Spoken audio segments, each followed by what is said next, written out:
ঘটনাটা অ্যাকচুয়ালি অনেকটা আগের, যদিও এটা আমার আগে বলাটা উচিত ছিল, কিন্তু ভাইয়া বলি ঘটনাটা 2010 সালের। তখন ভাইয়া আমি জায়গাটার নামটা স্কিপ করতে চাই। শিওর। ওই টাইমে আমাদের ভাইয়া পোস্টিং ছিল যে জায়গাটায়, ওই জায়গাতে এই ঘটনাটা আর কি ঘটে। ভাইয়া আমরা যেখানে যাই সেই জায়গাটাতে একটা ক্যান্টনমেন্ট মূলত তৈরি হচ্ছিল ভাইয়া, তখনও ক্যান্টনমেন্ট পুরোপুরি হয়নি। তো ওই জায়গার ক্যান্টনমেন্টের নিয়ম হচ্ছে প্রত্যেকের আলাদা আলাদা বাসা থাকবে, মানে কোনো বিল্ডিং বাসা না, ছোট ছোট বাসা সেখানেই থাকবে আর কি। তো ভাই ওরকম একটা বাসায় আমাদের মানে বাসায় আমরা ছিলাম।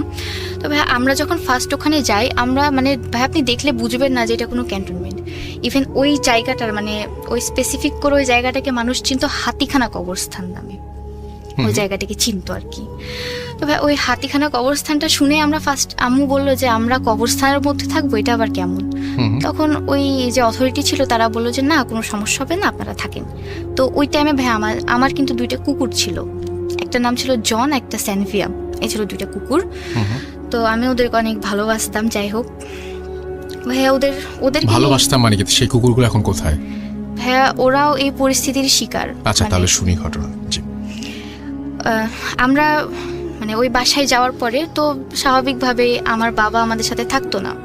তো কাজের জন্য আমাদের মানে কাজের লোক তো একটা লাগে, আম্মু একা কিভাবে সব মানে হ্যান্ডেল করবে।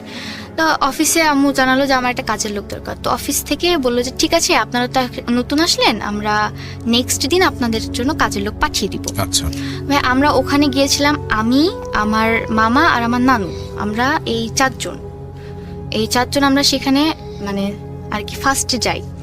তো যাওয়ার পর ভাই প্রথম রাতটা আমাদের সেরকম কোনো সমস্যা হয়নি। তো সেকেন্ড রাতে যেটা হয় যে আমার মামা আপনার রাতে ঘুমিয়ে আছে, হঠাৎ করে আমার মামা ফিল করে যে আমার মামার পাশে কেউ একজন মানে দাঁড়ানো।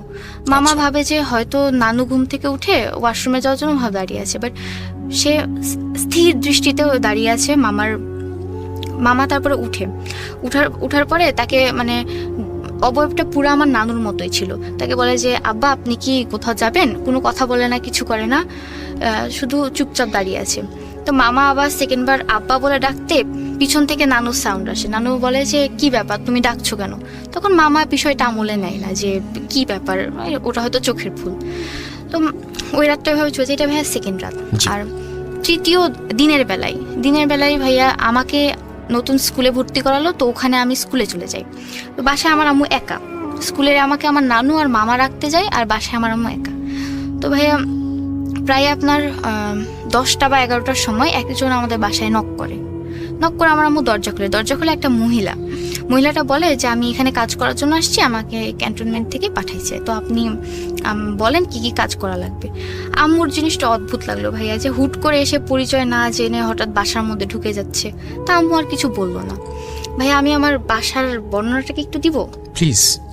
আমার বাসাটা ভাইয়া মানে একটা বাসা থেকে আরেকটা মানে বাসার দূরত্ব, মানে আপনি দাঁড়িয়ে থেকে মনে হয় দূরবীন দিয়ে দেখা লাগবে যে এত দূরে, মানে পুরা জায়গাটা ফাঁকা আর পুরো একটা গ্রামের বাড়ির মতো। উঁচু প্রাচীর ঘেরা, প্রাচীরের মানে আমাদের বাড়ির পিছন দিকে একটা পুকুর ছিল আর সামনের দিকে একটা বাগান ছিল আর কি। মানে দেখলে ভালোই লাগবে, নিরিবিলি জায়গা একদম।